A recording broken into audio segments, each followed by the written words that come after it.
कि आलम इस्लाम के मुमताज लीडर और तुर्की के इस वक्त तुर्की को दुनिया की नजरों में मुमताज करने वाले रजब तैयब उर्दगान को जहर दे दिया गया है। रजब तैयब उर्दगान की जिंदगी को किस कौन से खतरा है और कि रजब तैयब उर्दगान इस वक्त रूस के दौरा पर थे। सदर पुतिन से मुलाकात की और उसके बाद उन्होंने एक इंटरव्यू देना था। उस इंटरव्यू से पहले ही उनकी तबीयत खराब हो गई। इस्लामी जमहूरिया पाकिस्तान से मैं हूं फ़कार बगाओ और आप देख रहे हैं 27 न्यूज़ एचडी। खबर यह है कि आलम इस्लाम के मुमताज लीडर और तुर्की के इस वक्त तुर्की को दुनिया की नजरों में मुमताज करने वाले रजब तैयब उर्दगान को जहर दे दिया गया है। खबर बड़ी दिलखराश और बड़ी अफसोसनाक है और इस वक्त इंटरनेट पे वायरल है और उस खबर के अगर फैक्ट्स चेक किए जाएं तो वो भी हकाइक से मिलते जुलते हैं। रजब तैयब उर्दगान इस वक्त जो अस्पताल में जेर इलाज हैं, इंतहाई नगदाशत की यूनिट में वो जेर इलाज हैं और इस हवाले से खबरें जो है वो तुर्की के ऑफिशियली जो न्यूज एजेंसीज थी उन्होंने लीक कर दी हैं। ये मामला क्या है आज इस पर बात करेंगे, इसका खुलासा करेंगे कि आया रजब तैयब उर्दगान की जिंदगी को किस कौन से खतरा है और कौन इस तरह की घिनौनी साजिश कर सकता है। मामला यह है कि रजब तैयब उर्दगान इस वक्त रूस के दौरा पर थे और रूस के दौरा से उन्होंने दौरे के दौरान ही उन्होंने सदर पुतिन से मुलाकात की और उसके बाद उन्होंने एक इंटरव्यू देना था। उस इंटरव्यू से पहले ही उनकी तबीयत खराब हो गई। मामला क्या है, ये मामला बड़ा दिलचस्प है। मामला यह हुआ कि रजब तैयब उर्दगान जो कि तुर्की को लीड कर रहे हैं और पूरी दुनिया में तुर्की का एक बोलबाला कर रहे हैं, वो नेटो के भी मेंबर हैं। नेटो के मेंबर होने के साथ साथ जब अमेरिका नेटो का मेंबर है और रजब तैयब उर्दगान ने अमेरिका के अलायंस के साथ चलते हुए उन्होंने चाइना और रूस के साथ भी ताल्लुकात इस्तवार किए। रूस और चाइना के साथ जब उनके ताल्लुकात बढ़े तो अमेरिका ने उन्हें रोकने की कोशिश की। रजब तैयब उर्दगान ने रूस के साथ एक मिसाइल की डील की। मिसाइल्स की डील के बाद जब उन्हें रोका गया तो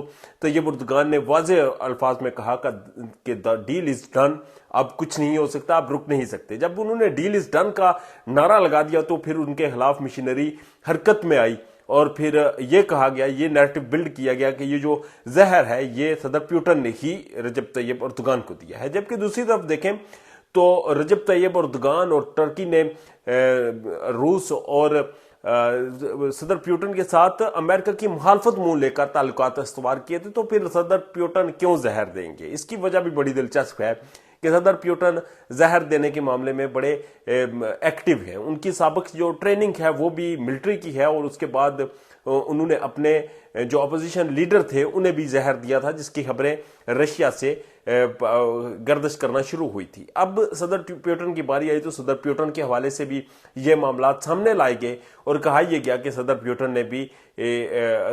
ने रजब तैयब उर्दगान को जहर दिया, जबकि हकाइक इसके कुछ और तरफ मिलते हैं।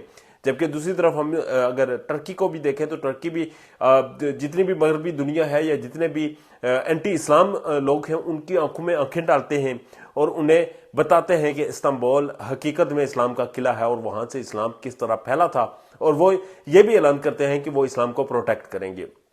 उसके बाद जिस तरह से उन्होंने टर्की को एक सेकुलर रियासत होने के बावजूद मजहब की तरफ लाया और जिस तरह से उन्होंने इस्लाम को रिप्रेजेंट किया और इस्लामी ममालिक को इकट्ठे किया, तो वहां से उनकी दुश्मनी तो बहुत पहले से शुरू हो चुकी थी। मगर अब जब द डील इज ऑन किए नारे लगाए गए और उसके बाद रशिया और चाइना के साथ दोस्ती का हाथ फैलाया गया और साथ ही साथ आप नेटो के भी मेंबर हूं और अमेरिका को भी आंखें दिखाएं, तो फिर आपको कभी भी कहीं भी कुछ भी हो सकता है। तो सदर जो रजब तैयब उर्दगान है वो इस वक्त इंतहाई नगदाशत की यूनिट में है, वो जेर इलाज हैं।